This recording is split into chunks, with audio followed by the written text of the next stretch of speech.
Hey guys, so what if here, and welcome back to NASCAR 2002 for race 22 of 36. We're going to Watkins Glen. It's a road course on this game, so it should be kind of a nightmare. Point situation, obviously we're good.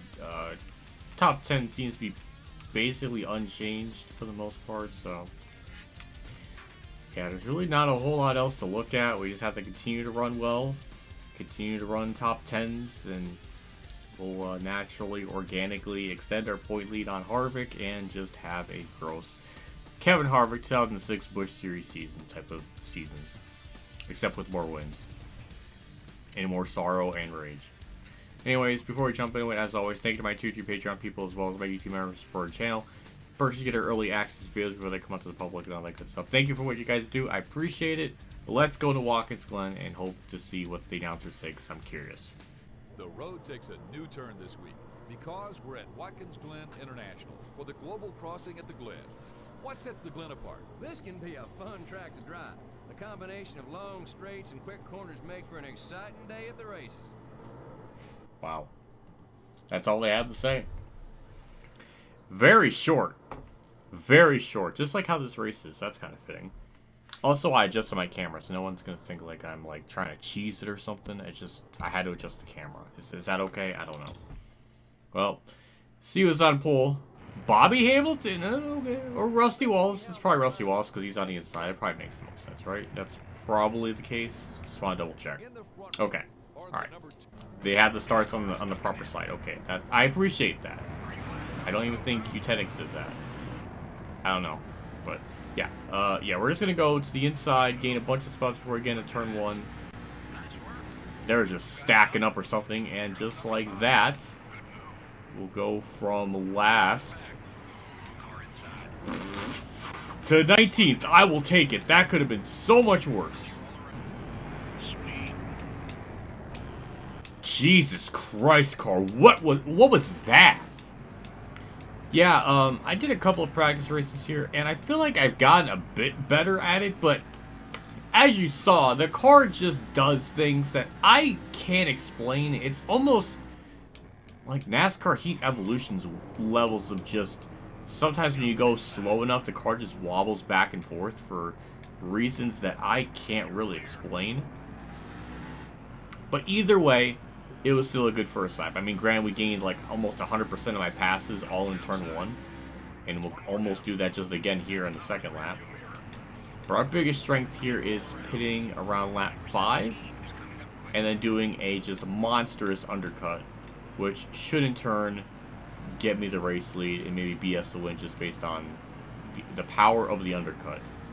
We have to get a little bit closer to the leaders to have that really work. They also check up a lot here going into the Casey Kane chicane, as I call it. That's a send. I mean, wow. I had no regards for human life. LA Sailor just hit the outside wall, but we'll take a top 10. Alright, turn one magic. We need it. We absolutely need it. There we go. 2 spots. Beautiful. Like usual, the brakes don't like to be used, so sometimes I hit the brakes and it slows down appropriately, and other times it just freaks out. So I don't have to use it going uphill, so we're saved of that, just the sorrow. But I think we've gotten close enough to that, to the point I think we can, you know, pit and maybe get the lead based on that. Can I pass Kyle Pye without hitting him? Yes, I will. That's impressive. Turn one attack once again. Benson, Marlin side by side. Fun fact, this is the track where Marlin called Biffle a bug-eyed dummy. That was funny. But now we're up to P5. Don't know where Harvick is, so rip in peace to him.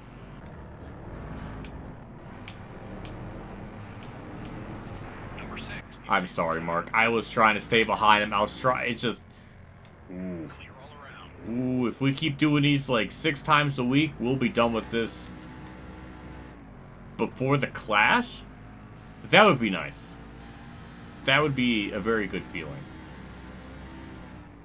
But yeah, just chilling in P4. Bobby Hamilton, Rusty Wallace still pretty much 1-2. So good for them. And next time by, we'll pit. Mark, I don't know what you expected, but that was just never going to work. Alrighty, it's pit stop time. Time to cheese the race win and undercut. That should be the difference. So, standard 4-tire stop, and then that's it. So, we'll see where this cycles us out. It should be good. I'm hoping so. Also, I appreciate the fact that the gas fuel is on the right side, as it should be at Watkins Glen. They took the time to do that. NASCAR 2011 didn't even bother. I don't know if that means a lot, because 2011's driving model AI are a little bit more tolerable than this. I don't know if that's saying a whole lot, but they at least got Watkins Glen pit road stuff right. But yeah, out and away. And now it's just going to be a waiting game to see where on earth this cycles out. So we have to have the best outlap we possibly can to maximize our time. I see Mark Warren down pit road. Oh, we cycled out ahead of him. So we're going to be at least... Are we going to be... We might be first. I might have cheesed this just perfectly. We have the rest of the field. Car just... It's so weird how it just gets loose and then it... I don't know. But whatever. We're fine. And we're leading. Are we going to be the... Yeah, we definitively beat them out of pit road. Not by... maybe by a lot. Well, my undercut strategy worked. I don't know what really to say other than haha field, lel. That's L-E-L, if you could not tell.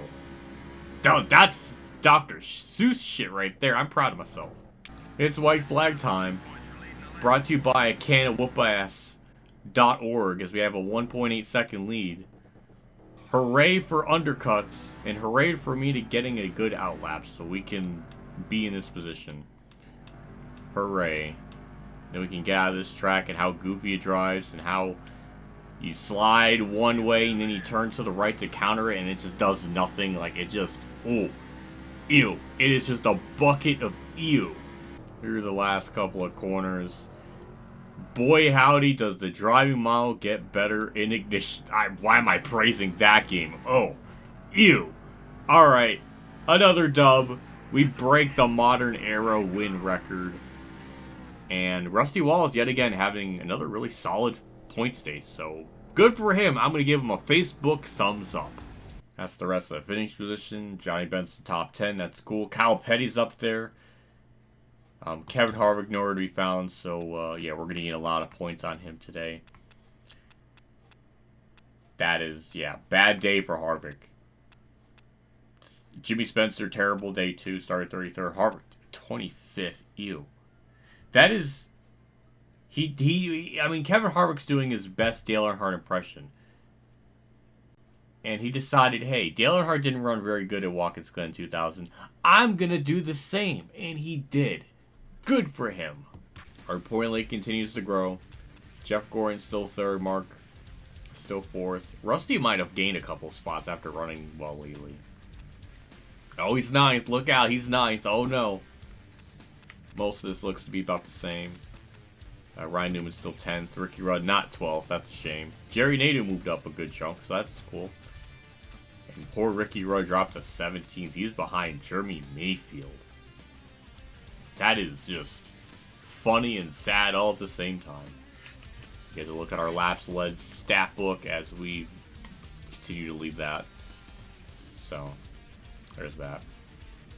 Well, I just now realized there's a 3-way tie for... I already established that. Alright. I don't think I have anything more to say, so I think we could just wrap up this part. A very short episode, I know. Big shout out to the Patreon supporters, Dave Marchand 15, Kamikazegames, Bailey Carey, and Mexican Lake 1986 for support again. I appreciate what you guys do for my channel every single month. It always means a lot. Always goes a long ways with everything. So thank you, as always, for the continued support. I appreciate it. See you on the next episode of Michigan. Now, obviously, last time we were there, we did not win. I did win. I just literally tried to gaslight myself and the viewers, but no, we won. So never mind. That might have been the last race I ran with the tire pressure adjustment, so I don't really remember. So, also, it's very confusing that this is the Pepsi 400, But then a few weeks before that, we have another Pepsi 400. That is just weird and confusing. But they've done this before in the past as well with some other tracks. So this isn't like the first year they done this. But it was confusing to me. Or strange. I don't know. But yeah. Don't know what really more to say.